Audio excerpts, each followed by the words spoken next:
मामला अब भी सेटल नहीं है, होता हुआ दिख रहा है। ऐसा बहुत लोग मानते हैं। उत्तर प्रदेश की राजनीति में कभी भी कुछ भी हो सकता है। यूपी की सियासत में इस वक्त एक चर्चा जोर पकड़ रही है और वो है कि क्या अखिलेश यादव ने माता प्रसाद पांडे को नेता प्रतिपक्ष बनाकर अपने चाचा शिवपाल यादव को साइडलाइन कर दिया है। अब देखिए वहां कुछ खलबली मच रही है समाजवादी पार्टी के खेमे में। सवाल इस बात को लेकर भी उठ रहे हैं कि अखिलेश ने नेता प्रतिपक्ष के लिए या नेता विपक्ष के लिए पीडीए से अलग फॉर्मूला क्यों निकाला। इन सवालों का जवाब तलाशती हुई ये रिपोर्ट देखिए।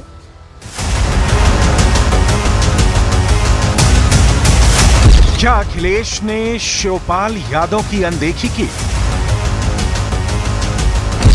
क्या अखिलेश ने पीडीए वाले फॉर्मूले को दरकिनार किया? क्यों उठ रहे हैं अखिलेश की सियासी नीति पर सवाल? उत्तर प्रदेश विधानसभा में सरकार के खिलाफ विपक्ष का प्रदर्शन चल रहा था। शोरगुल की सियासत से विधानसभा गूंज रही थी, लेकिन इसी बीच एक नई सुगबुगाहट, एक नई बहस आकार ले रही थी और उस बहस का आधार वो कुर्सी थी जिस पर नेता प्रतिपक्ष के रूप में अब आप समाजवादी पार्टी के कद्दावर नेता और अखिलेश यादव के बेहद करीबी माता प्रसाद पांडे को देख रहे हैं। सवाल उठने लगे, क्या अखिलेश ने पीडीए वाले फॉर्मूले की अनदेखी की या फिर अपने चाचा शिवपाल यादव की? क्योंकि नेता प्रतिपक्ष के रूप में सबसे ऊपर शिवपाल यादव का ही नाम था। श्री अखिलेश यादव जी की असलियत जनता के सामने आ गई है। पीडीए मतलब बहुत बड़ा धोखा है और हम आदरणीय माता प्रसाद पांडे जी का व्यक्तिगत तौर से बहुत सम्मान करते हैं। वो नेता प्रतिपक्ष बने हैं, उनको बधाई भी देते हैं, लेकिन श्री अखिलेश यादव जी का असली चेहरा सामने आ गया। ये बड़बोले मंत्री हैं, उनके पास कोई काम तो है नहीं। ये केवल लखनऊ से दिल्ली, दिल्ली से लखनऊ और अपना विभाग में कुछ चला तो पा नहीं रहे।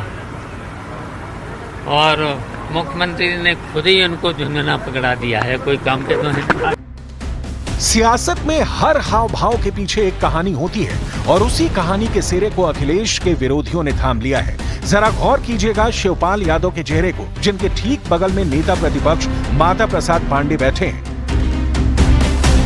लेकिन शिवपाल यादव की भाव भंगिमाएं बहुत कुछ बता रही हैं। यही वजह है कि बीजेपी को तंज कसने का मौका मिल गया है। शिवपाल जी को अभी तक समझ ही नहीं आया है कि उनका भतीजा उनके साथ क्या कर रहा है। और ये पहले भी हम लोगों ने इतिहासों में देखा है, मामा और भतीजे की कहानी सुनी है, भांजे की कहानियाँ सुनी है। चाहे वो मामा मारना चाहता हो भांजे को, महाभारत में हम लोग ने देखा और अन्य जगह भी देखा है। तो यहाँ पे उल्टा हो गया है। तो भतीजे ने जो चाचा हैं, चाचा की राजनीति पूर्ण रूप से खत्म कर दी है और उनके लिए अब आगे का कोई रास्ता नहीं बचा है। अब भाई चचा भतीजे का खेल है, क्या कह सकते हैं, लेकिन वो चचा के साथ अन्याय कर रहे हैं, इतना जरूर है। चचा को ध्यान में रखना चाहिए। तो मुझे लगता है कि आशीर्वाद उनका मिलेगा तो ठीक रहेगा। और चचा अगर नाराज हो गए फिर से, तो फिर से इनका जो है बत्ती गुल हो जाएगी। सवाल ये भी उठ रहे हैं कि अखिलेश के उस पीडीए यानी पिछड़ा, दलित और अल्पसंख्यक वाले फॉर्मूले का क्या हुआ, जिसे लोकसभा चुनाव के दौरान गेम चेंजर के तौर पर देखा गया।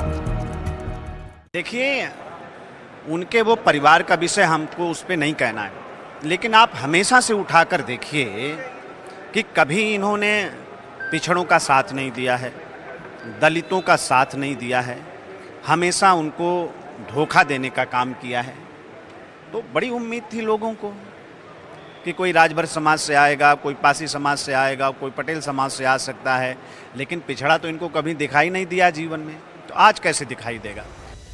उधर नेता प्रतिपक्ष और पीडीए का मुद्दा बीएसपी अध्यक्ष मायावती तक भी पहुंच गया। उन्होंने अखिलेश यादव को घेर लिया। सपा मुखिया ने लोकसभा आम चुनाव में खासकर संविधान बचाने की आड़ में यहां पीडीए को गुमराह करके उनका वोट तो जरूर ले लिया, लेकिन यूपी विधानसभा में प्रतिपक्ष का नेता बनाने में जो इनकी उपेक्षा की गई, ये भी सोचने की बात है। जबकि सपा में एक जाति विशेष को छोड़कर बाकी पीडीए के लिए कोई जगह नहीं, ब्राह्मण समाज की तो कतई नहीं, क्योंकि सपा व भाजपा सरकार में जो इनका उत्पीड़न व उपेक्षा हुई है वो किसी से छिपा नहीं। वास्तव में इनका विकास एवं उत्थान केवल बीएसपी सरकार में ही हुआ, अतः ये लोग जरूर सावधान रहे। असल में नेता प्रतिपक्ष के रूप में माता प्रसाद पांडे के चुनाव को अखिलेश के ब्राह्मण कार्ड के तौर पर देखा जा रहा है। यानी पीडीए के बाद अखिलेश का ये ब्राह्मण कार्ड मायावती की सोशल इंजीनियरिंग वाले फॉर्मूले की तरह है, वही फॉर्मूला जिसने कभी मायावती को सत्ता के दरवाजे तक पहुंचाया था। फिलहाल तो तस्वीर यही है कि सियासी तकरार का ये दौर जारी रहने वाला है।